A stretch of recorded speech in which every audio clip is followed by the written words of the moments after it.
Good evening, kaibigan. Kung meron ngang papuntang impyerno dahil hindi naniwala sa pure Bible, mas maraming pupuntang impyerno dahil encyclopedia at history ang gagamitin. Kawawang kawawa ang tao pag history o history and encyclopedia ang gagamitin. Mapupuno ang impyerno sa turo na ganyan. God bless po.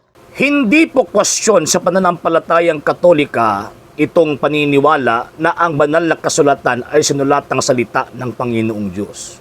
Bakit po? Kasi ang Santa Iglesia Katolika Apostolika Romana, before pa sumulpot, yung mga sulpot ng mga sekta na naglipa na ngayon, siya po yung pinakauna nagturo that the Bible is the written word of God and dapat itong paniwalaan.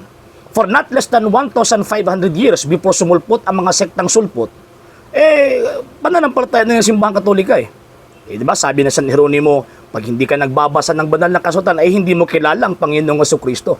Bakit po? Kasi again, katuruan na po yan ng Santa Iglesia Katolika Apostolika Romana.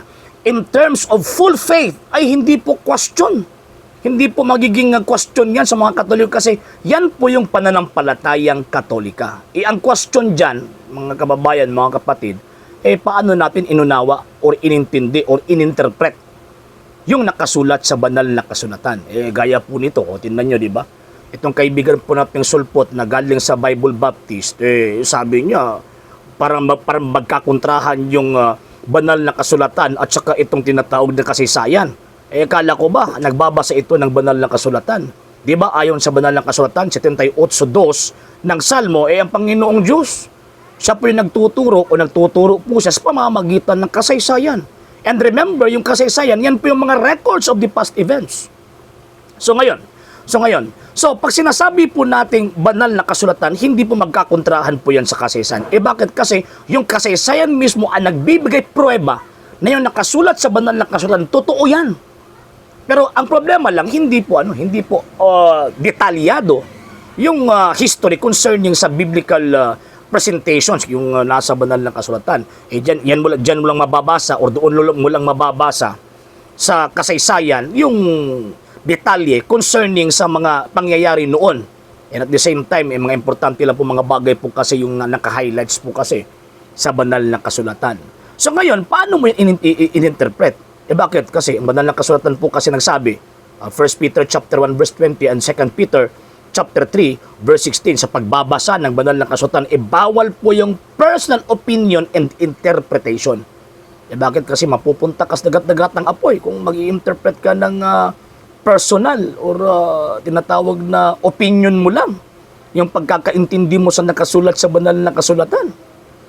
Di ba? So, ibig sabihin yan, walang question yung pananampalatayang Katoliko concerning sa pananampalataya na ang banal na kasulatan ay sulat ng salita ng Panginoong Diyos. Ang question dyan, ang tanong dyan, yung paano mo inintindi o inunawa yung nakasulat sa banal na kasulatan. Kami mga Katoliko, pag magbabasa kami ng banal na kasulatan, gagamit po kami ng tinatawag na mga biblical criticisms. Bakit? Kasi, sinabi ko na po kanina, bawal po yung personal opinion and interpretation.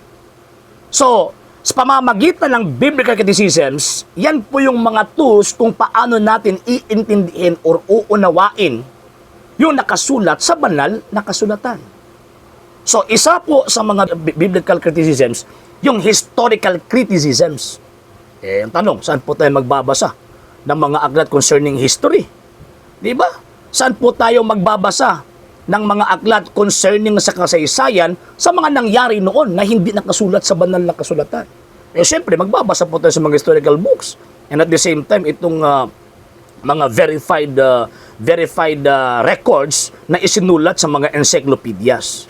So mga Katoliko, kami mga Katoliko naniniwala sa mga encyclopedias hindi bilang salita ng Panginoong Diyos, kung hindi siya po yung nagbibigay liwanag sa pagkakaintindi concerning sa nakasulat sa banal na kasulatan. Kasi again, bawal po yung personal opinion and interpretation.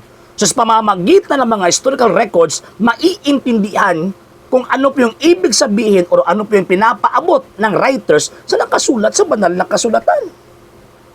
So kaya nga, nagbabase kami ng encyclopedia para pinapakita po namin, pinipresent po namin na hindi po personal opinion interpretation na ginagamit namin sa pagbabasa po natin sa banal na kasulatan. Kayo, Ano ang ginagawa ninyo?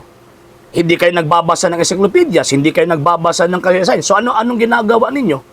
Ini-interpret ninyo, iniintindi ninyo o inuunawa ninyo yung nakasulat sa banal na kasulatan ayon lamang sa mga sarili-sarili ninyong opinyon. O kaya nga, di ba, yung yung Baptist churches ngayon sila po yung mas madaling maghiwa-hiwalay na sekta Di ba? Sila po yung mas maraming mga sekta. Kung i-compare po natin sa ibang mga sektang sulpot. O, siguro hindi ko nagkakamali, not less than 400 sects yung tinatawag na Baptist churches. Ano po yung reason? Ang reason niyan yung personal opinion and interpretation.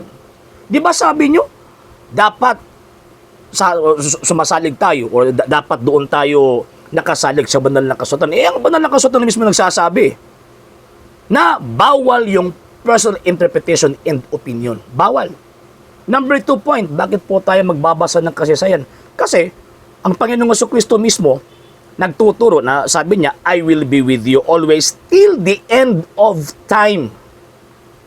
Hindi naman po nakasulat lahat ng mga pangyayari sa time na yan, sa Biblia Hindi po nakasulat lahat. So kaya nga, dapat po tayong maghanap ng mga dokumentong susuporta sa mga interpretations po natin concerning sa historical background sa mga sinabi ng banal na kasulatan. Again, ang sinabi ng banal na kasulatan, facts po yan Ang sinabi din po ng tinatawag na historical books or history books, encyclopedias, facts din po yan. Ang pagkakaiba lang, yung Biblia inspired, yung tinatawag na encyclopedias and historical books, inspired po siya by way of evidence na kinukuha ng mga historians. Inspired siya in the sense na yung tinatawag na writer, alam niya kung saan siya kukuha ng tinatawag na mga ebidensya.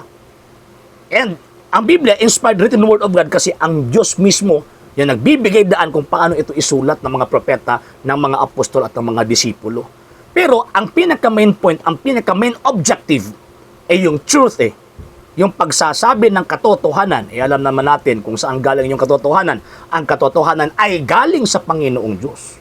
So ang katotohanan i-present sa pamamagitan ng kasulat sa banal na kasulatan, at the same time i-present yung katotohanan sa pamamagitan din po ng kasaysayan. Bakit? Kasi sinabi ko na po kanina. Again, 78:2 ng Salmo, sa pamamagitan ng kasaysayan, ang Diyos ay magtuturo. So yan po mga sir at saka ma'am, hindi po magkakontrahan yung history, encyclopedias at ang banal na kasulatan. So, ang history at saka encyclopedias, siya po yung nagbibigay linaw kung ano at sa paanong paraan natin iintindihin yung nakasulat sa banal na kasulatan ayon sa pag-iisip, ayon sa objective ng mga writers ng tinatawag na banal na kasulatan. So ang maiimpyerno dyan yung mga taong nagbabasa lamang po pagkatapos wala po silang basis sa kanilang pag-unawa sa banal na kasulatan. So kagaya po nito, yung pastor na ito, syempre hindi daw po siya magbabase sa history, hindi daw po siya magbabase sa encyclopedia. So anong basis niya na tama yung interpretation niya? Hindi, hence, wala. So ibig sabihin, opinion niya lang ang pinapairal niya at itinuturo niya sa kanyang mga membro. Then pagkatapos, sabi ni St. Peter ay mapupunta yung sa dagat-dagatang apoy. Saan tayo pipili? Doon ka pupunta sa dagat-dagatang apoy or makita natin or maiintindihan natin ang liwanag sa pananampalataya sa pamamagitan ng pagbabasa ng banal na kasulatan at kino-confirm yan ng history na yung mga nangyari, yung mga sinabi ng banal na kasulatan, totoo yan kasi talagang nangyari yan. Okay? Sa hindi pa po nakapag-follow sa mga pages po natin, i-follow nyo po yung mga pages po natin, RJ Horolanciano II.TV, Argumento page, Kuya Apologist TV page, and RJ's Vlog 2022. And pwede rin po kayo mag-send po dyan ng Facebook stars. And also, sa ating po mga channels, sa hindi po nakapag-subscribe, i-subscribe po ninyo yung mga channels natin, The Lay Catholic, Apologist International Official, RJ Sano II.TV, Kuya Apologist TV, and Barrio Kawayan Religious Forum. And pwede rin po kayo mag-send po dyan ng super sticker, super chats, and super thanks. And maraming salamat po sa mga kapatid at mga Katoliko na ulis pong tumutulong sa programa po natin. Maraming salamat po. Nang dahil po sa tulong at suporta po ninyo, ang programa pong ito, until now, andito pa rin po sa social media. And until now din po, nangangailangan pa rin po tayo sa tulong at suporta po ninyo dahil wala po kami magagawa rito mga sir, mga ma'am, kung wala po yung tulong at suporta po ninyo. Sa gusto pong tumulong, sa gusto pong sumuporta, pwede po ninyong ipadala ang tulong at suporta po ninyo sa pamamagitan po ng ating mga account numbers dyan po sa ating pong screen. And pwede niyo po kaming i-message sa ating pong page kung via remittance po yung papadala po ninyo. Maraming salamat po in advance.